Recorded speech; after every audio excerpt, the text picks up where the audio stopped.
Selamat petang.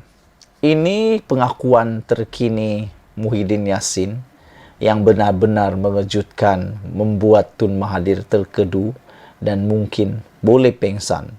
Anwar pun pasti terkedu dan terkejut besar, dan mungkin semua orang pemimpin yang lain juga tidak akan setuju dengan apa yang dikatakan oleh Muhyiddin Yassin ini.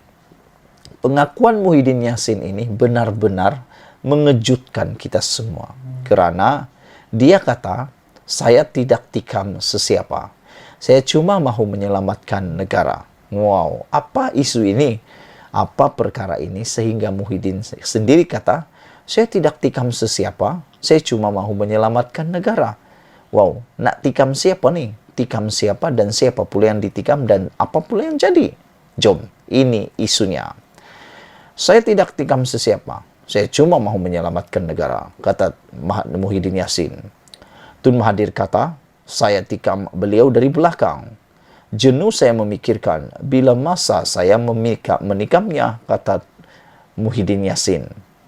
Saya pada mulanya tidak mahu melayan tuduhan ini kerana bagi saya ini cerita politik yang terlalu awal telah berlalu.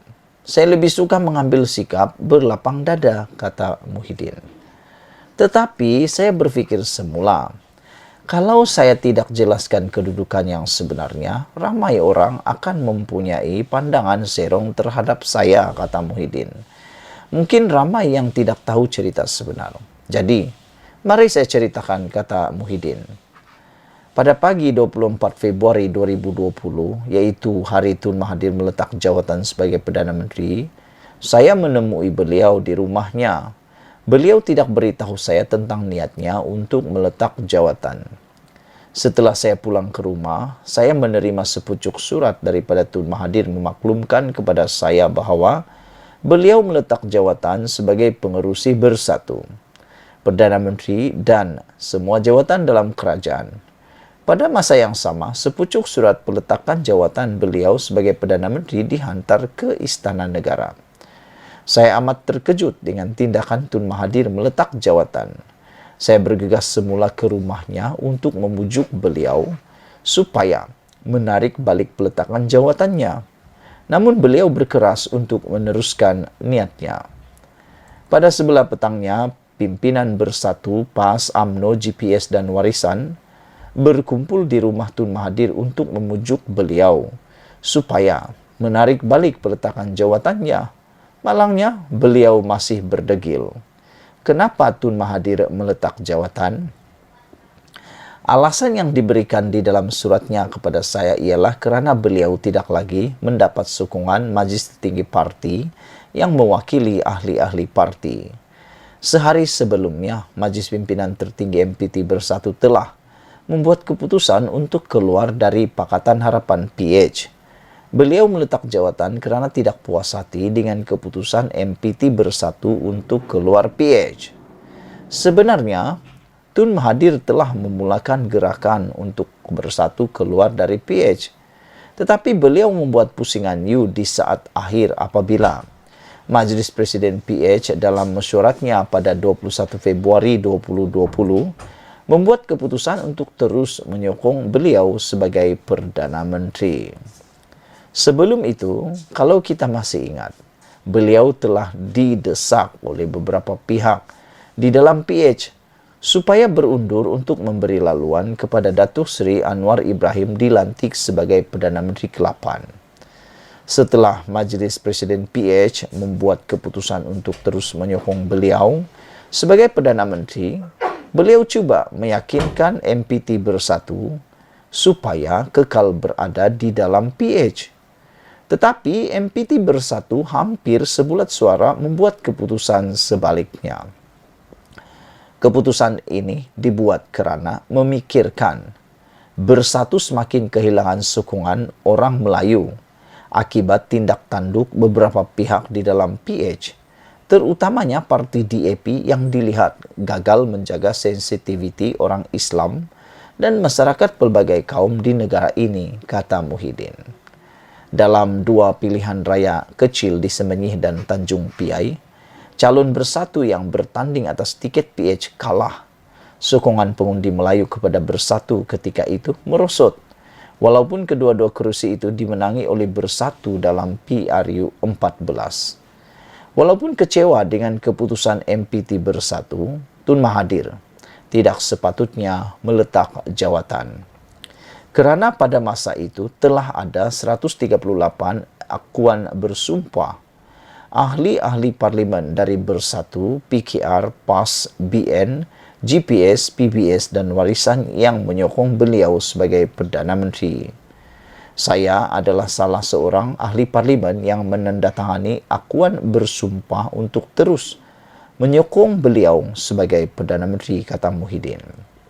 Maksudnya, walaupun Bersatu keluar PH, kedudukan beliau sebagai Perdana Menteri tidak terjejas. Malangnya, Tun Mahathir meletak jawatan juga atas kerelaannya sendiri. Apabila seorang Perdana Menteri meletak jawatan, maka menurut perkara 43 dalam kurungan 2 Perlembagaan Persekutuan, seorang Perdana Menteri baharu mesti dilantik oleh Kebawah Duli Yang Maha Mulia yang di-Pertuan Agong. Dengan peletakan jawatan Tun Mahathir sebagai pengerusi Bersatu, saya sebagai Presiden Parti telah mempengerusikan mesyuarat khas MPT Bersatu. Mesyuarat tersebut telah sebulat suara membuat keputusan untuk mencalonkan semula Tun Mahathir sebagai Perdana Menteri. Semua ahli parlimen Bersatu telah diarahkan supaya menyokong Tun Mahathir. Pada ketika itu, Presiden PAS dan Presiden UMNO mencadangkan supaya saya menerima pencalonan sebagai Perdana Menteri. Saya tolak pencalonan itu kerana keputusan parti ialah untuk menyokong Tun Mahathir. Ketika semua ahli parlimen dipanggil menghadap ke bawah Duli Yang Maha Mulia yang di-Pertuan Agong untuk menentukan siapa yang mendapat sokongan majoriti untuk dilantik sebagai Perdana Menteri, saya telah menyatakan sokongan saya kepada Tun Mahathir. Malangnya, Tun Mahathir gagal mendapat sokongan majoriti ahli-ahli parlimen. Sebahagian besar ahli-ahli parlimen yang menandatangani akuan bersumpah menyokong beliau sebagai Perdana Menteri sebelum ini telah menarik balik sokongan kepadanya. Oleh sebab itu, menurut Perlembagaan Persekutuan, beliau tidak boleh dilantik semula sebagai Perdana Menteri. Seorang lagi calon Perdana Menteri, yaitu Datuk Seri Anwar Ibrahim pun gagal mendapat sokongan majoriti untuk dilantik sebagai Perdana Menteri. Negara pada masa itu terumbang-ambing kerana tidak ada seorang pun dalam kalangan ahli-ahli parlimen yang mendapat sokongan majoriti ahli-ahli parlimen lain untuk dilantik sebagai Perdana Menteri. Pada ketika itulah, saya sekali lagi didatangi oleh rakan-rakan dalam PAS dan UMNO untuk menyatakan sokongan kepada saya untuk dilantik sebagai Perdana Menteri. Menurut mereka, inilah satu-satunya cara untuk menyelamatkan negara daripada keadaan yang terumbang-ambing. Sebagai tanda hormat saya kepada Tun Mahathir, saya telah menemui beliau untuk meminta sokongannya. Beliau beritahu saya beliau sedia memberi sokongan kepada saya sebagai Perdana Menteri jika saya berjaya mendapatkan sokongan majoriti ahli-ahli parlimen. Saya beritahu Tun Mahathir, insya-Allah saya akan mendapat sokongan majoriti. Namun, Tun Mahathir membuat pusingan sekali lagi apabila beliau mencadangkan dirinya sebagai Perdana Menteri untuk berlawan dengan saya. Jadi, cuba saudara dan saudari bayangkan, adakah saya menikamnya dari belakang? Adakah saya hianat? Saya buat ini demi menyelamatkan agama, bangsa dan negara saya. Saya bukan pengkhianat. Mengenai sebab Bersatu keluar PH, saya akan ceritakan kemudian. Ditulis oleh Tan Sri Muhyiddin Yassin, Pengerusi Perikatan Nasional Melangkap Presiden Bersatu. Kita jumpa lagi, tinggalkan komen Anda. Bye-bye.